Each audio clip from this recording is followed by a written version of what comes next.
Hey, Moondog here. Today we're going to be shooting walnut and steel and Hazzbro's Elf on the Shelf target. But before we get started, I just want to ask you a favor. Hit that like and subscribe button right now before we get started. I know you're thinking, dude, we haven't even watched the video. How do I know I'll even like it?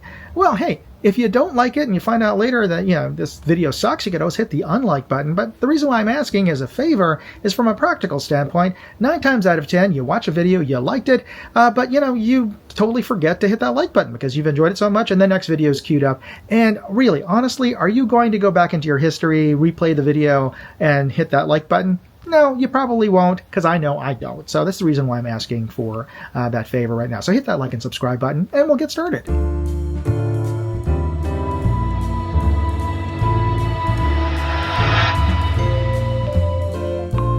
Alright, so let's talk about the targets here created by my friends Hazzbro and Nibs over at Walnut and Steel. Now, as the time of creating this video, it is the middle of winter, at least elsewhere in the country. So in those kind of conditions, you're not likely to want to spend a couple of hours, even 10 minutes outdoors at the range getting your practice in. So it would be nice if you could get some shooting, some target practice done indoors, like maybe in your garage or your basement. And that's why they created this airgun challenge target. Now they also have a couple of different versions of this for rimfire. Now this particular target is for 5-yard pistol or 7-yard BB or pellet rifle. And in this challenge, you basically shoot 5 shots per row, and you're aiming for the elves or the elf's stuff. In this case, the first row, 1 point each if you hit the elf, and you have to actually hit the elf's body. If you hit, let's say, the top of the elf's hat, that doesn't count. It is just the elf itself you have to hit. So if you, let's say, you hit the candy bar that the elf is holding, that doesn't count. And on this row, there is a bonus challenge, a very small reindeer doll, which is worth 6 points. So this first row, 10 points max. The next row has slightly smaller targets, slightly smaller elves. The elves are worth 4 points, and the portrait of Santa is also worth 4 points, so a total of 20 points. And for the last row, even smaller targets here, this is a maximum of 15 points on this row here. You have a 5-point target here, but note that Hazzbro said that if you hit the cup, you actually have to hit his head. The cup does not count. So if you hit the cup, that doesn't count as 5 points. Also on the 5-point elf here, if you hit the edge of his hat, like the end of his hat, that doesn't count. So each of these is worth 5 points. But here's the thing. He's also holding, I think, a lollipop or a mirror that has Hillbilly Up's logo on there. So if you hit Hillbilly Up's logo, you get 10 points because it's a very small target. An even smaller target here, you have the tree. If you happen to hit the tree, you get 2 points. But if you get the star, you get 20 points. So it's up to you where you want to aim in this particular tree if you want to cheat it. But that is how this particular target is scored. And for this, again, you're using a BB or pellet gun, whether it's a pistol or a rifle. Today, I will be using a classic Daisy 840 power line. Now, I had one of these when I was growing up. This is the first rifle I ever owned as a BB gun. And this is one actually I won from another giveaway challenge that Nibs put on. So thanks to Nibs for sending me out my childhood memories. Now, this one doesn't quite shoot as well as my original BB gun, at least as far as my memory is concerned, but everybody's has a little bit of nostalgia as far as the performance. Now, I have on here, because even though this is the gun that I was shooting when I was 12 years old, I don't have 12-year-old eyes anymore. I do need a little bit of help, especially when I'm shooting indoors, and we will be shooting in my basement today with the targets. So I need a little bit of help just to see these elves from 7 yards away. So I put on here a fairly low magnification scope. This is a Discovery Optics HD 2-12. It's a nice medium power variable optic, and fairly lightweight and really affordable. So I'll include all the gear information I have in my website. You can find also links to the target, but this is what I'm going to be using, and I am using just budget Crossman Premier wad cutter pellets. Just because BBs, you know, tend to bounce. So if I'm shooting indoors, I prefer a lead round so that you know, there's less chance of ricochet for safety reasons. But this is what I'm going to be using today. I'm going to be shooting this maybe at about 4 power at most. 7 yards isn't very far, even with my poor eyes, so you won't really need all the way to the top of this as far as magnification. Again, very nice setup. So we'll see how well I shoot today.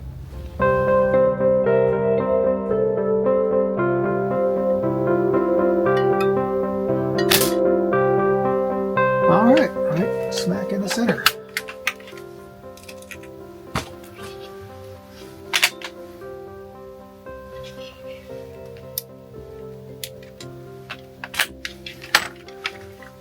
That's good. The pelt.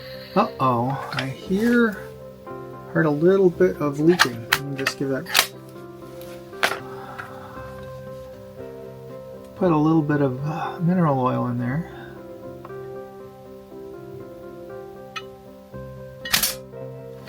Alright, I'll mind it just a little bit to the right where I was aiming. Still pretty close to center.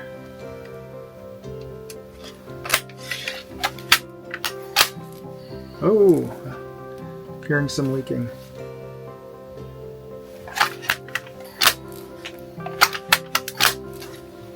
Now that's not supposed to actually add any more pressure, the way the valve is set up on these old daisies.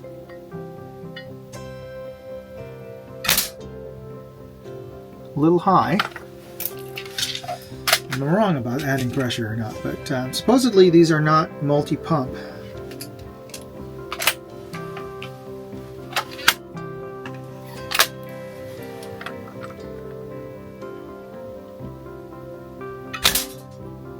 A little to the right, but still a solid hit as far as I can tell. Alright, let's try for that bonus reindeer, tiny reindeer.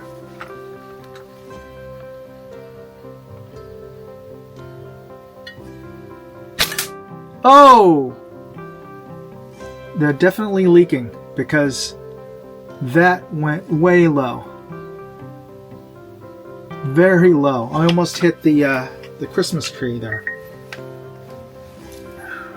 Okay. So this valve is leaking. That's unfortunate.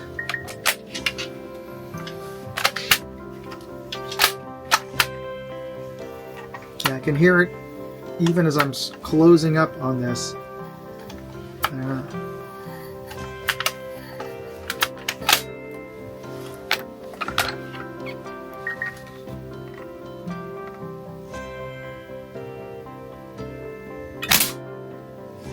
Oh, darn it. That was high and to the right.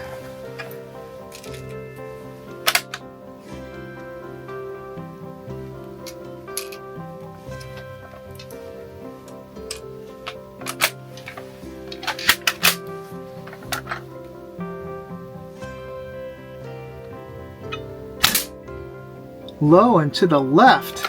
Oh, dang it.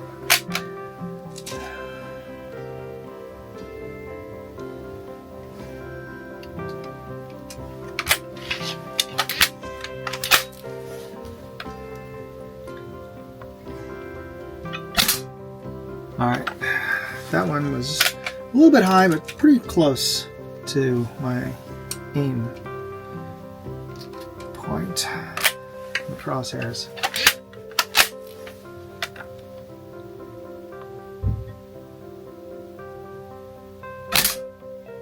A little bit to the right. Hopefully I still managed to get it in the head, but it's right on the edge there.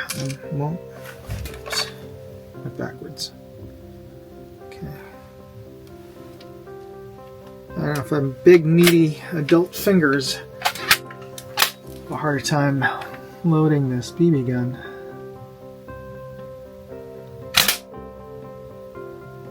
Okay, where did that one land?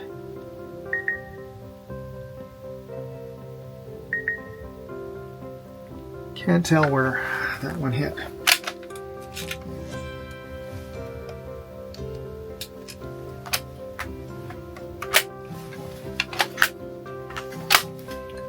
Okay, final row. Alright, final row.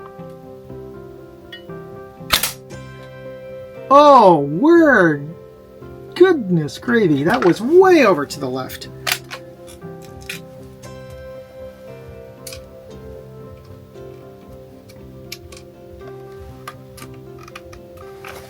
Oh, that one backwards.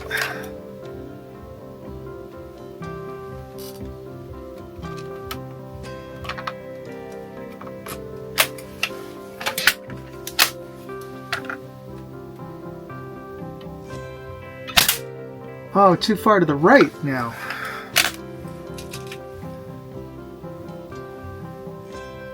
And I did hear it losing pressure too.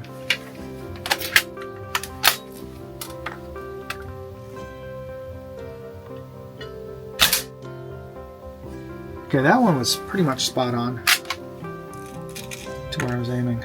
And unfortunately, I was trying to compensate for the previous shot and I was favoring it to the left. Oh, that one's backwards again too. Oops. Alright, I lost. Oh no, there it is. Now, you purists out there will say, oh, you shouldn't use a BB you dropped, or pellet that you dropped. Fair enough, but these are not match BBs anyway, so I'm not going to be too prissy about that. Alright, let's see if I can get Hillbilly.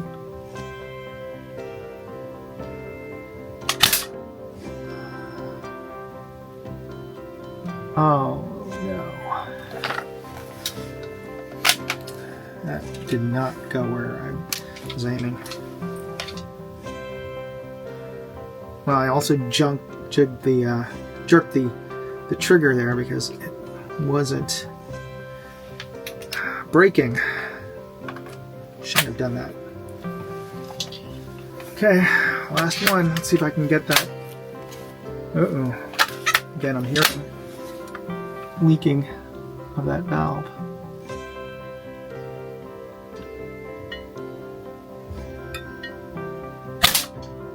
Oh, that was way off to the left.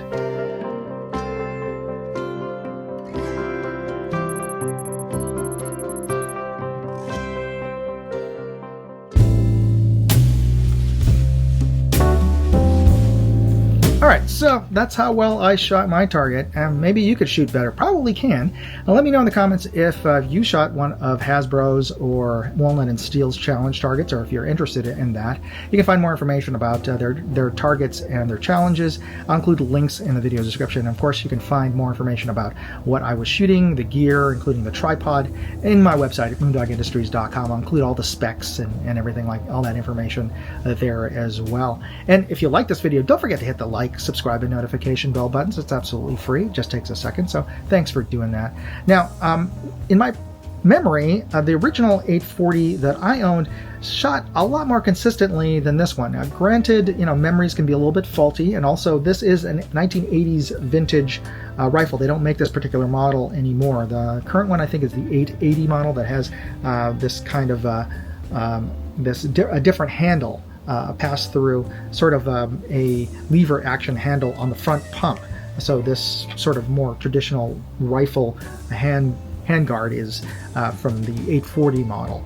Now, in my memory, mine was a little bit more consistent. I was constantly shooting bottle caps at 10 yards and nailing those. This one was a little bit all over the place, even with the windage. Now, that could have been me again, the way I was shooting. Maybe I wasn't entirely level, and I was slightly canted on this. I don't think I was, but yeah, it was just kind of weird that it would waver sometimes a little bit to the left or the right. But again, I was not shooting match grade pellets or weighing them, so there's always some variability there. But I was a little bit disappointed by how inconsistent this particular rifle shot. But again, it is a poor chef that blames his tools, so yeah, it could have been me. Could have easily been me. What do you think? Let me know in the comments section. And again, if you like this video, if you'd like to learn more about it, check out my website and hit that like and subscribe button. So I encourage you to try your own take on the challenge targets and let me know how well you did. Thanks for watching. You be safe out there and have a great winter. God bless. Moondog out. What did you think of the video? Leave me a comment. And you can always chat with me on X, Facebook, or Instagram. You can find useful links in the video description and check out my other videos, channels, and my website, moondogindustries.com.